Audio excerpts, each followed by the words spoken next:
Google's Larry and Sergey. Well, Microsoft was too. Bill Gates co-founded his company, one of the most important and successful in American history, with his high school buddy, Paul Allen.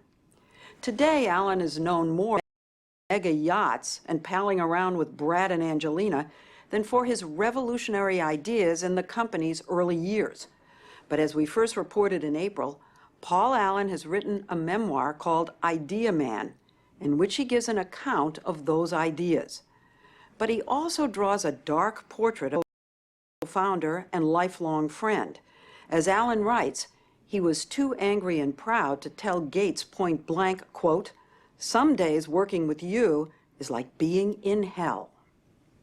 You describe Bill Gates in very harsh terms. You describe him as being quite a... I mean, it's not a pretty picture. I felt like when I wrote it, I should just tell it like it happened in an unvarnished way, warts and all. You know, here he is doing such great work. He's almost a saint now. And it seems like an odd time to write an unfit. The timing had nothing to do with the many wonderful things that Bill has done. But the timing was because I wanted to see if I could do it and hopefully be alive to see it published. No wonder he was concerned. When he started the book in 2009, he had stage 4, back to the beginning. This is a picture of Allen when he was 15 and met a boy at his private school in Seattle, 2 years his junior, named Bill Gates. There's the machine room. You can see the machine room in there. This video shows the two buddies revisit the lab where they used to feed their obsession with programming. You lift me into one of those huge garbage bins. Bill and I would actually dive in the dumpsters to try to find listings of the secret inner code of the operating system and try to figure out how it worked. That's how passionate we were. They both became crack coders. Allen emerged as a creative dreamer, Gates a cold-eyed pragmatist. You write that when he was 13 years old, he told you, one day we're going to start a company, run a company. He was saying, well, imagine what it's like to run a Fortune 500 company. And I'm thinking, I have no idea. We're librarians. You kept bringing him ideas, and you write in the book, he was always popping my balloon. Yeah, that's right, that's right. I mean, I would have, 10 ideas, and he would kind of pick them apart one by one. One of Allen's ideas Gates didn't shoot down would lead to the personal computer revolution and launch Microsoft. It was 1974. He was a college dropout working in Boston, and one day he spotted a magazine announcing a new small computer called the Altair. He ran to show it to his friend Gates, then at Harvard. I said, here, look at the magazine. This is the computer we've been waiting for. This is how the PC, the idea that we all have these computers, this is how it started. Yeah, and it's amazing to think back then, nobody had personal computers. I mean, there were computers in universities and research labs and in corporations, but nobody had personal computers. Allen's idea software that would enable the Altair to work as well as those large computers. And so we called up the company that made it and said, well, we can demonstrate this software for you very, very quickly. Are you interested? And they said, sure, if you can really show up and demonstrate it. Did you have software? No. You had nothing. We had nothing. They spent the next 8 weeks at Harvard feverishly writing code, but without an Altair to test on. Allen writes that because Gates looked like he was 13, they decided Allen should go alone to pitch their software. Sitting by an old original Altair, he showed me how he fed the computer a pair of code punched into it and typed print 2 + 2. And then I hit return, which is the same thing. And lo and behold, it printed 4.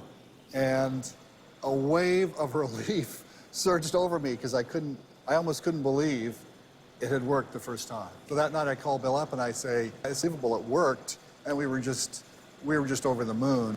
It was the beginning of the age of a computer in every home, on every desk.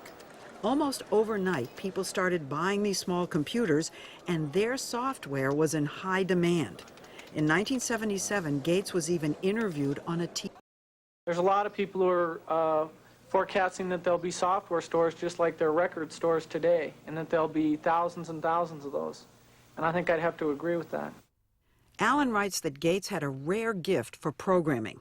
He was also the shrewder businessman. From the beginning, he demanded a larger share of the 60% and then more. But Alan says he was the one who pushed through the company's big early break, developing an operating system for IBM's first personal computer in 1980. Yet, as the company soared, Alan didn't want to give up his whole life to Microsoft.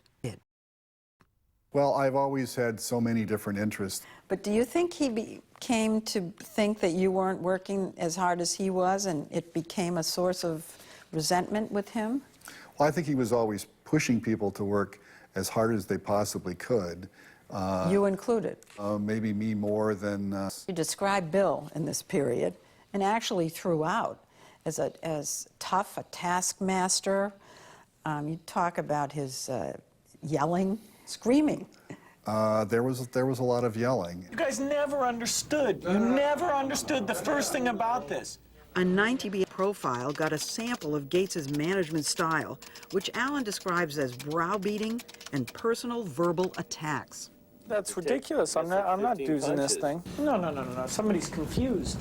Somebody's just not thinking. I mean, there's no way. We'll figure it out. You had to fight back intensely your ground and make your position and your convictions expressed.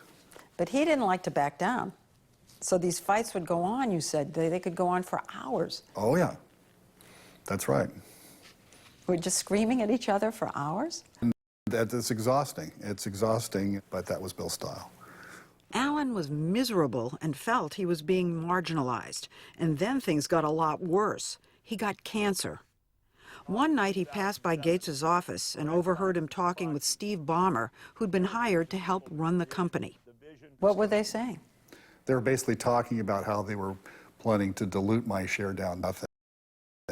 And it was really a shocking and disheartening moment for me. And you were sick. Well, I think I was still probably in the middle of radiation therapy. He burst in and interrupted them. He says they were trying to cut him out and rip him off. And of course, Steve came over to my house later that day. He did? He did. But Bill didn't come. No, he sent Steve.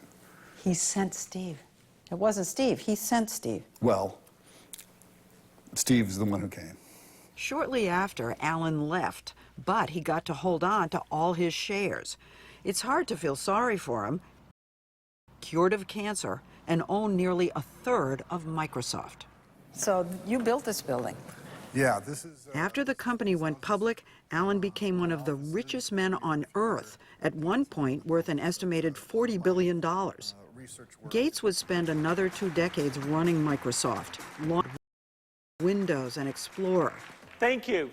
And once he retired, he devoted himself to eradicating global disease and improving education. Alan has spent his wealth on a hodgepodge of many interests. For instance, he plays electric guitar, so he has his own rock and roll band to jam with. And he bought Jimi Hendrix's Woodstock guitar for $750,000. He likes science fiction. He subsidized an antenna farm listening for aliens. An avid reader, he showed us a Shakespeare folio at his estate. You became the owner of the Right. Seahawks. He likes football. He bought an NFL team. He likes basketball even more. He also bought an NBA team. He's a movie buff, so he invested in DreamWorks, the Hollywood studio. He wants to travel, so he built himself a younger football field equipped with its own submarine. He has spent over $1 billion on philanthropy, including building an institute to study the brain. And like Gates, he's pledged to give most of his money away to charity. Now, he got married. Right. You, Not yet. not yet.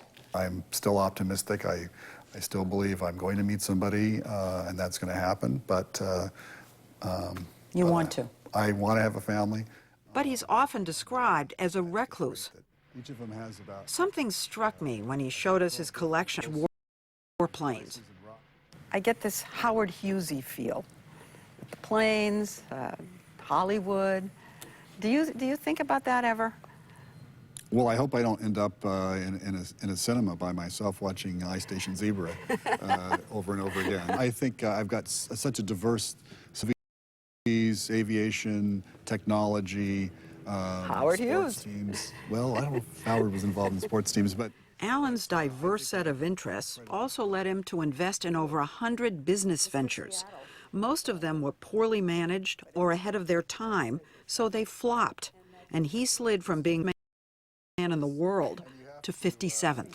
Were you just too early, or was it that you really needed a Bill Gates and didn't have that other person to push it through? look, at the Microsoft days, you had some great ideas and some great execution between me and Bill and many other people. Most things fail. Most companies fail. But I had some whoppers. Some of his whoppers, however, produced numerous patents. Last year, in a move that angered Silicon Valley, Alan sued several giant companies, accusing them of infringing on those old patents. Who were you suing? Oh, it's a long list. AOL, Apple, eBay, Facebook, Google, Netflix, Office Depot, Office Max, Staples, Yahoo, and YouTube. Right. How do you argue that you had something to do with Google? It just seems so or kind of wacky. Look, Microsoft and Google, all these people have patents of their own. They all enforce patents. They all charge other companies for patents. And all I'm trying to do is get back the investment that I made to create these patents. We kept hearing that what he's really to do is gain recognition as a tech visionary. But with his book, Idea Man, he's being branded a bitter billionaire. What's your reaction to people saying it's kind of a revenge book, a bitter book? It's not about that. I just felt like it's an important piece of history, and I should tell it like it happened, and I hope people understand and respect that. But for all the bad feelings Alan writes about with Gates, near the end of the book he reveals something that happened when he got cancer a second time in 2009. And Right. he came to see you, he comforted you when you were sick. Right. Bill came, here to my house multiple times, and we had some great talks. And there's a bond there that can't be denied, and I think we both feel that.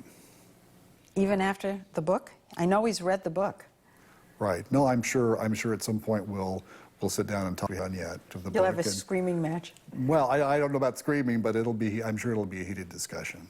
Do you think there's any reason that you're going to have to apologize to him now? I don't think so. We asked Bill Gates for a comment, and while he declined, he has said that the founding was an equal partnership, and Paul deserves more credit than he's often given.